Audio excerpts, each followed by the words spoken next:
Porbandar Jetpur tollway દ્વારા Dumiyani toll plaza ખાતે road safety રેલીનું આયોજન કરાયું હતું। 31 જાન્યુઆરી 2025 સવારે 10 કલાકે માર્ગ સલામતી જાગૃતિને પ્રોત્સાહન આપવા માટે એક નોંધપાત્ર પહેલ કરવામાં આવી છે, જેમાં પોરબંદર જેતપુર ટોલવેએ 36માં માર્ગ સલામતીના મહિનાના ભાગરૂપે ડુમિયાણી ટોલ પ્લાઝા ખાતે એક ભવ્ય રોડ રેલીનું આયોજન કર્યું હતું, જેમાં ડ્રાઇવિંગ અને ટ્રાફિક નિયમોને મહત્વ પર ભાર મૂકવામાં આવ્યો હતો, જેમાં પ્રોજેક્ટ વાહનોના મોટા કાફલાઓએ રેલીમાં ભાગ લીધો હતો।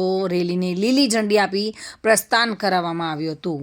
અકસ્માતોમાં નોંધપાત્ર ઘટાડો કરવા અને જીવન બચાવવા માટે ડ્રાઈવરોને સલામત ડ્રાઇવિંગ પદ્ધતિઓથી શિક્ષિત કરવામાં આવ્યા હતા। જોકે ટ્રાફિક ઉલ્લંઘનના પરિણામો અને માર્ગ સલામતીના ધોરણોનું પાલન કરવા માટે પણ મહત્વનું જ્ઞાન આપવામાં આવ્યું હતું। વપરાશકર્તાઓમાં જવાબદારી અને પરસ્પર આદરની સંસ્કૃતિને પ્રોત્સાહન આપવા માટે સ્થાનિક હિસ્સેદારોની સક્રિય ભાગીદારીને પ્રોત્સાહન આપવામાં આવ્યું હતું। તબીબી ખર્ચ, મિલકતને નુકસાન અને ઉત્પાદકમાં ઘટાડો જેવા આર્થિક બોજો ઘટાડવામાં સુરક્ષિત રસ્તાઓની અસર પર પ્રકાશ પાડવામાં આવ્યો હતો।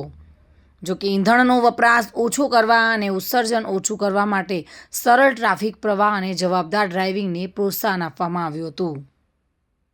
સલામતી અને જાળવણી ટીમો સહિત સમગ્ર ટોલ ટીમે આ કાર્યક્રમમાં સક્રિયપણે ભાગ લીધો હતો, જેથી સરળ અમલીકરણ અને મહત્તમ પહોંચ સુનિશ્ચિત થાય। આ પહેલને સ્થાનિક સમુદાય તરફથી પ્રશંસા મળી હતી અને જે માર્ગ સલામતી જાગૃતિ તરફ સતત પ્રયાસોના મહત્વને વધુ મજબૂત બનાવે છે। વિમલ સોંદરવા સાથે bureau report, today Gujarati news.